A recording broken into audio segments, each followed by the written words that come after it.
Hello and welcome to the Superintendent's Office, a show dedicated to spotlighting the great things in the public schools of Robeson County.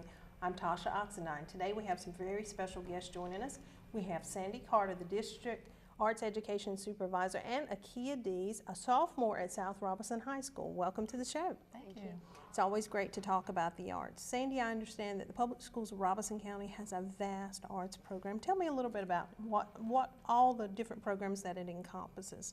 Tasha, we do. We actually have, through kindergarten through 12th grade, we have programs in visual art, general music, strings, band, vocal music, theater, and dance in all of our schools, so we're pretty fortunate. How are all of these different arts carried out at each grade level? Well, the elementary programs work as kind of the foundation for the subsequent programs. The arts education program is sequentially based, so you know, what students learn in the early grades are, you know, the vocabulary and some of the basic concepts. And as they, you know, elevate or matriculate up, they learn more difficult concepts, still kind of fostering that foundation, and they just kind of grow as artists in their particular areas. How, starting on the lower grade level, I know that you have a lot of exhibits throughout the year, you know, featured from kindergarten all the way up. Do you have anyone at any level that works with the students? You know, teachers, you know, they spotlight talent and see, you know, this child is obviously talented in art. Do you have someone that at each school that is looking for that? And well, each arts education, and when I say arts education, I'm meaning any one of those different disciplines. The teachers really kind of focus and work with those students. And, you know, yes, they can kind of, you know, identify students who seem like they've kind of got more of a natural ability. But generally speaking, you know, they really work closely with all those students. And we have district level programs that, you know, some students have to audition, like for band, all-county band and all-county orchestra. Those are really audition type situations, so you know then they really are reaching towards the students who can perform at that level. But basically the teachers are the ones who really kind of identify those students, and some of those students go on to, you know, Eastern Regional, they go to all district, they go to all state, so you know it's really, I mean, I have to applaud my teachers. They do a wonderful job kind of making sure that they follow up and nurture and guide those students in those different disciplines. I understand we have one of those students here today. We have Aquia Deese. Aquia is a sophomore at South Robeson High School, and you were recently recognized to have a piece of your artwork be on permanent exhibit in Raleigh at the DPI building. Yes, ma'am. Tell us a little bit about that. So my teacher, she actually gave me the contest, and being myself, I had doubts that I could actually win. So instead of doing a sophisticated, advanced artwork of something no one's ever seen, I actually just drew a picture of my dad.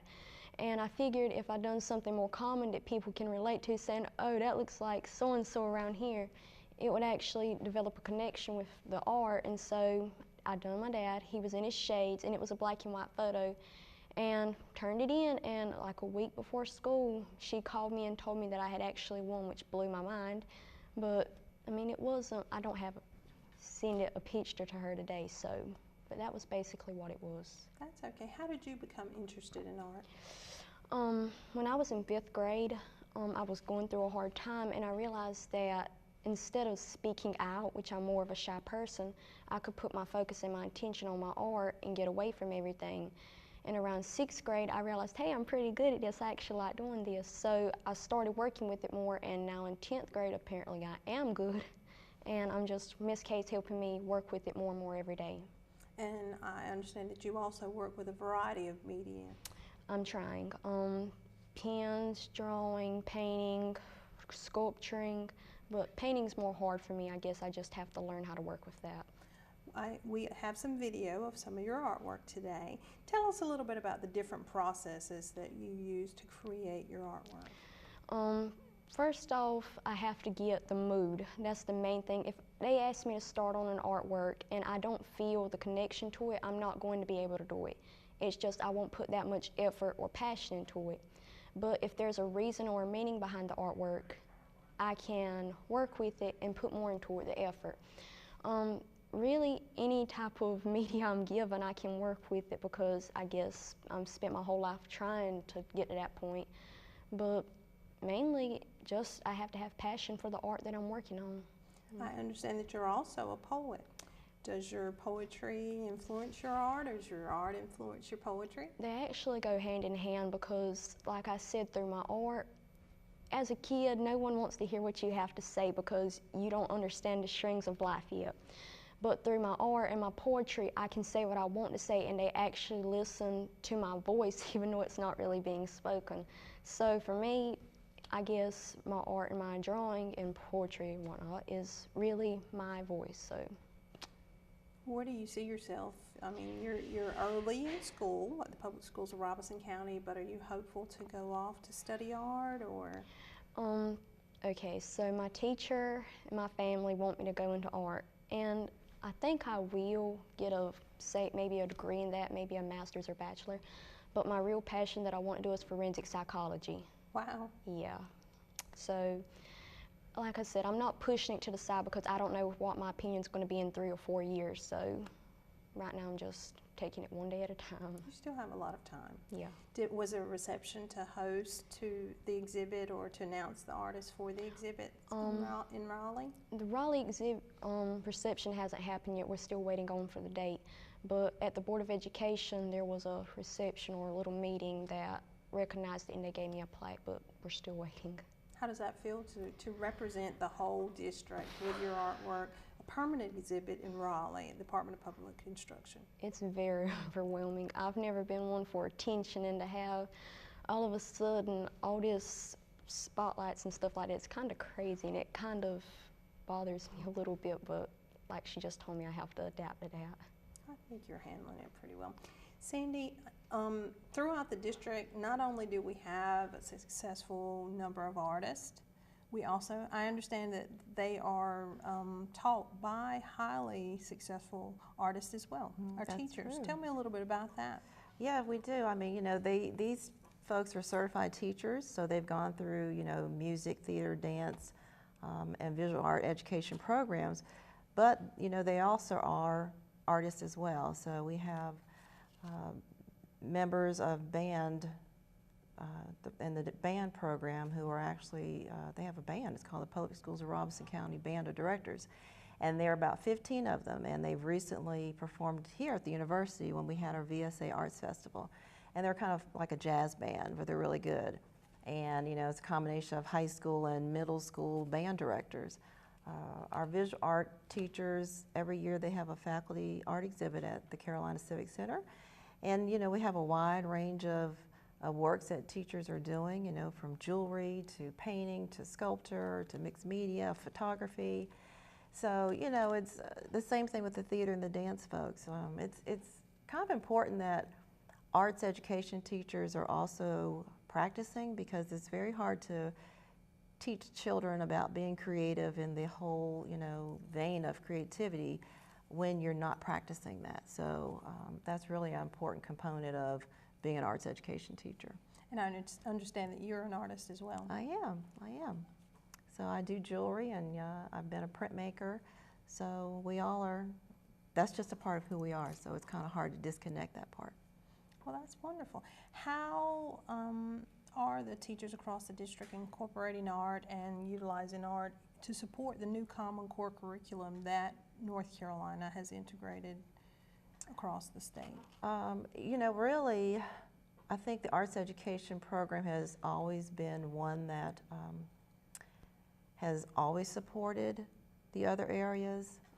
We've got Common Core now, and now, you know, there's a focus on arts integration and process orientation and that, but the arts have always kind of been that way.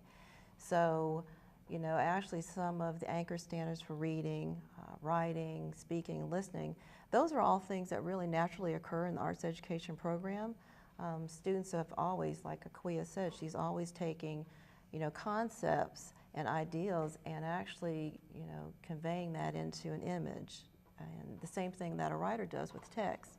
So when Rico comes up and he performs, you know, he's taking music and he's you know, expressing some kind of ideal behind that music. So they just naturally do that in their class. So now we're just kind of seeing how the arts really is kind of, I feel like we've always been supporting, and along that same vein, it's just now it's really kind of, we call it Common Core, but these teachers and students have always been doing that, and they continue to do that. So I think arts education students typically excel in school because they are getting that daily practice of, you know, analysis and critiquing and synthesizing and applying all these different concepts. And you know, there are a lot of different parts to creating artwork. There's a lot of different parts to making a dramatic production, dance production, and visual art and music. And you don't get many subject areas where you have to do a lot of synthesis and application, which is kind of operating at a very high level, other than the arts, I think. Oh. And you also have, in addition to, you know, our students are recognized, you have so many exhibits, as I mentioned earlier. How is that difficult to coordinate, or at each school level they're all doing some sort of entries for contest, or? Well, at each school, you know, each teacher is doing, you know, a lot of different contests. We do a lot of district-sponsored events. So we have, you know, an all-county band, orchestra, chorus. We have an elementary music festival, the all-county art exhibit, the dance showcase, theater showcase. A lot going on. A lot going on, not to mention what they do individually at their schools. So if you look at the whole schedule of the arts education program in Robeson County, it is very vast. And Aquia, I understand that you have a lot of things that are being entered in contests and touring? Yes, ma'am. Miss K tries to keep me on my toes with that. Are you doing art in class, or are you working actively all the time?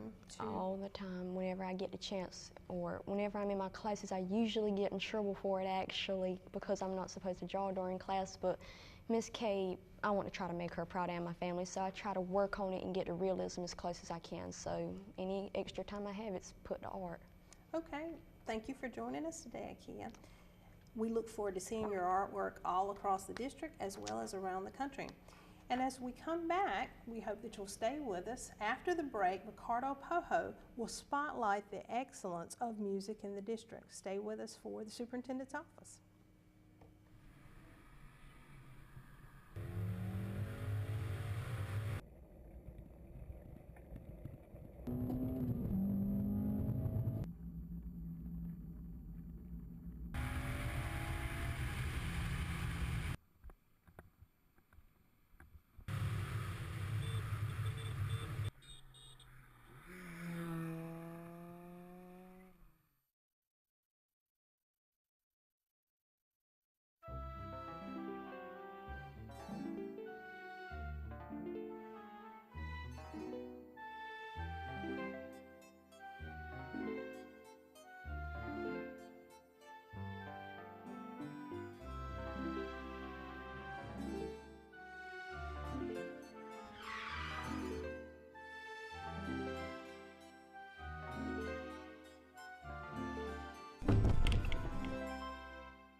It's getting late, real late, and you have a lot of work to do.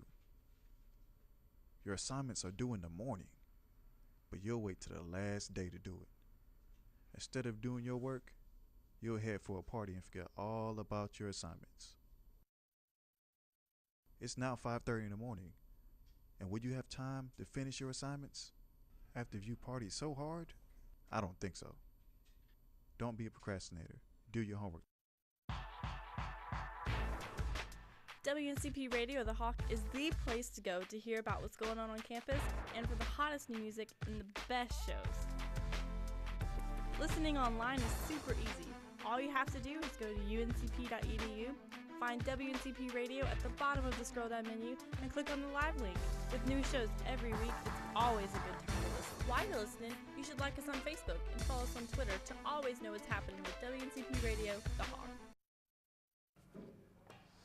Welcome back to the Superintendent's Office. We are so excited about our guest today. We have Sandi Carter, and she is the Arts Education Supervisor for the Public Schools of Robeson County.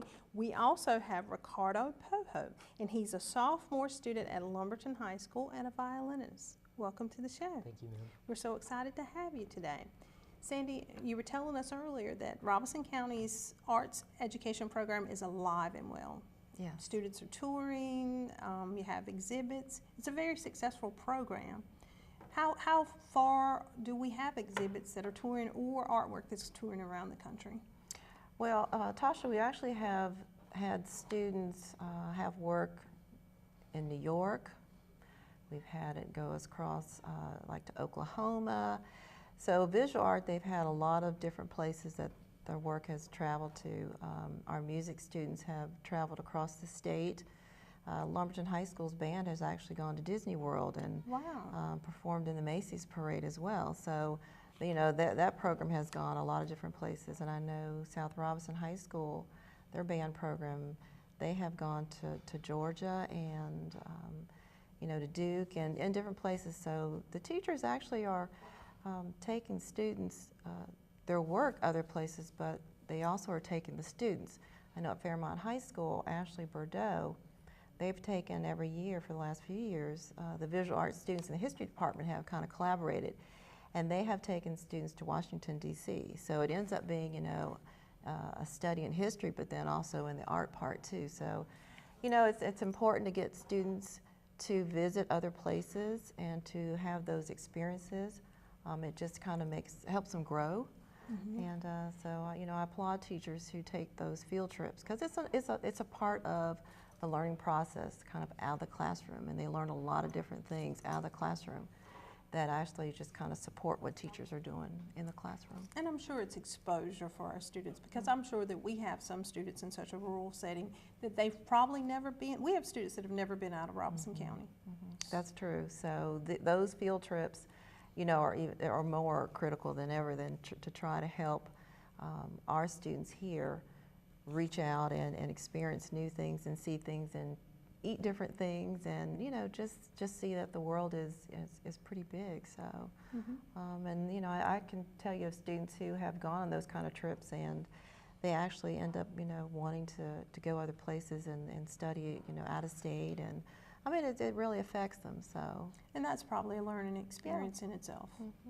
And I heard you speak of Ashley Bordeaux, who is the Teacher of the Year, and she is an art teacher at Fairmont High. Yeah, we're really proud of Ashley. This is her, I believe, her 5th year teaching, and she is an amazing art teacher. You know, she's done a lot for her school, for her program. Those kids really know that she really loves them. And, you know, when students know that their teachers love them and really want the best for them, they will really do amazing things. So she's actually had a student a couple years ago who was selected as like the Steve Harvey Dream Makers Academy in Disney World. So she was a part of that, and, you know, the state fish contest and all these different things. So she really has worked hard for her students in that school. We're so proud of her, you know, as our Teacher of the Year. Yeah. And we have a special guest here today, Ricardo. Ricardo, you are a sophomore at Lumberton High. Yes, ma'am. And I understand that you also are receiving exposure. You're a violinist. How long have you been playing violin? This is my 6th year playing the violin, ma'am. How did you become interested in the violin? When I was in 2nd grade, my sister picked up the violin, and when I got to Carroll Middle School, they offered an orchestra program, so I chose the violin there. How do you play any other instruments? I play the piano. Yeah. You're a sophomore, so you have some time before you graduate. Do you aspire to a career in the arts or in music? I'm looking more towards a career in the medical field, ma'am, but I do intend to keep playing the violin. And Ms. Carter was talking about touring. Have you toured? Who do you play with? Do you play with a group at Lumberton High? Or? I just play with the local orchestra, ma'am, and then my teacher drives me to audition for more for larger orchestras, like the district orchestra and the regional orchestra. We recorded some video of Ricardo earlier playing the violin. Ricardo, tell us, what is this piece? That is a Viotti piece in G major, concerto number 23. Okay, we're going to go to that video to have just a clip of you and to show your wonderful success as a violinist.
That was wonderful. Thank you, ma'am. Absolutely. You are representing us very proudly.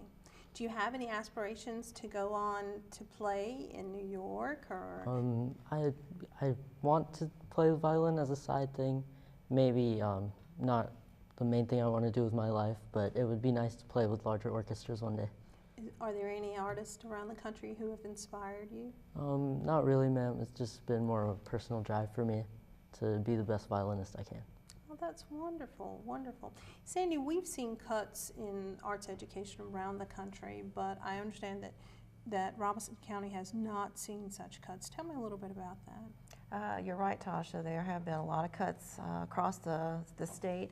And no, we have not suffered any cuts. So I have to thank Dr. Hunt and the board for always supporting the arts education program. They really do understand that we have a county full of children who, you know, Rico and Aquia are very academically strong students, and we have a range of students, you know, but we also have some students who maybe academics is not their focal point, that, you know, their niche in school is the arts, and that might be the reason why they come to school. So they have been very supportive and recognize that the arts is an important part of coming to school for a lot of kids. And so we're lucky, we really are lucky. That's a blessing. And I'm sure there's probably some research out there that illustrates, I know I recently saw some new research that discussed the importance of arts overall for students and their learning. It is, I mean, because, you know, it just, the arts does a lot of different things. It does a lot of different things that you don't do in other classes. But, you know, just some basic things, you know, just like with the RICO, you know, it encourages discipline. You know, there aren't that many things now that young people can be involved in that really encourage discipline and, you know, practicing the same things over and over again. So, you know, just some great life skills that you learn too. But definitely, you know, supporting a lot of higher order 21st century skills that we really do daily in the arts. So.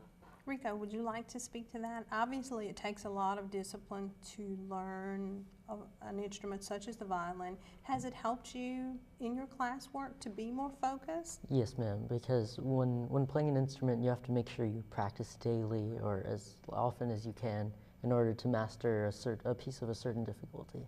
And that can go for any class. When you have something difficult in any class, then you just have to keep practicing and try again until you get it right. Who's your favorite composer? I'd have to say my favorite composer is Claude Debussy. His piano compositions are very nice in the contemporary era of music. Okay. As you plan to go back to school and continue your year, do you have any tours coming up or any programs that you'll be performing at? The Eastern Regional Orchestra auditions are coming up in February, and I'll be auditioning for those, ma'am. Okay, and Sandi, you want to tell us about what are some of the exciting things coming up? I know UNC Pembroke just hosted the Very Special Arts program, and that was very exciting. How many children did we have here on campus? We actually had over 1,200 EC students from kindergarten through 12th grade, so we had an awesome turnout this year. And what were some of the things that they were doing for? Tell us a little bit about Very Special Arts. Well, Very Special Arts is an arts festival that we do in partnership with the university. I work with the Disability Support Office, and it's a day of arts specifically for the students in the EC department. So they come, and we had several different art activities, from button making to fingerprint art to painting on a mural, solar printing, a variety of things. And then we have a roving artist, we had a mime, a juggler, and a clown, a magician with a rabbit. You know, so it's just a day where, you know, they come, it's like a festival style, and they really get hands-on. So you have, you know, students who are in wheelchairs who might not get to go to, you know, a regular art class, and they get to go and do these things and have lunch, picnic style out here, and a band playing, and we had Cat Little Turtle doing, you know, storytelling, and a lot of the students here on the university have set up booths, and they do activities, the Teaching Fellows Art Education program. So it's really grown, you know, and the student volunteers from the university has really grown, and that's awesome. and for the Greeks and some of the student organizations. So, you know, I think all in all, you know, along with having a principal's breakfast in the morning, so we, you know, it's great to have all the principals out here and Dr. Hunt, that we probably had close to 1,900 people here. And it really spotlights Yes, the arts. yes, it really does, it really does. But upcoming, our Children's Theater Arts program is doing Cinderella. That's going to be at Red Springs Middle School, and that's a production for, well, actually the people involved in it are only 2nd through 6th grade. So that is November 8th and 9th. So that's an amazing little program too, to see these little thespians who are in 2nd grade all the way up through 6th grade. That's wonderful. Do we have any other productions that'll be coming up this year? Or I know we have the Superintendent's Art show that comes up in the spring, and that's a biggie. That's a biggie. Another thing that's happening in November is actually November 5th at Lumberton High School is going to be the band fall fanfare. So all the high school bands will come that evening and showcase their shows. So you get to kind of get a preview of all the high school shows this year. So, and then like you said, we, you know, then kind of go into holiday concert season, and then in the spring we'll start with our spring shows and spring concerts. That's when we kind of do all of our all district pieces. So With the all district pieces, you have a lot of students that will be yes, coming together from all across the county. yes, yes. In December we'll do the theater and the dance showcase, and that's all the students in those programs, and then the spring we'll do it all over again. All right, that's all the time we have for today. I'd like to thank Sandi Carter, Aquia Deese, as well as Rico Poho for joining us today to enlighten us about the Great Arts program in the public schools of Robeson County. We look forward to seeing great art out there. Thank you. Thank With you. 24,000 talented children in the public schools of Robeson County, there's always something great going on, and we hope that you will follow us on Facebook, as well as our website and our Aware magazine. And there's always something great in there about all the schools across the district. If you have an opportunity to read to a child, take that opportunity. You never know what kind of difference it'll make. And thank you for joining us today for the Superintendent's Office. I'm Tasha Oxendine, and have a great week.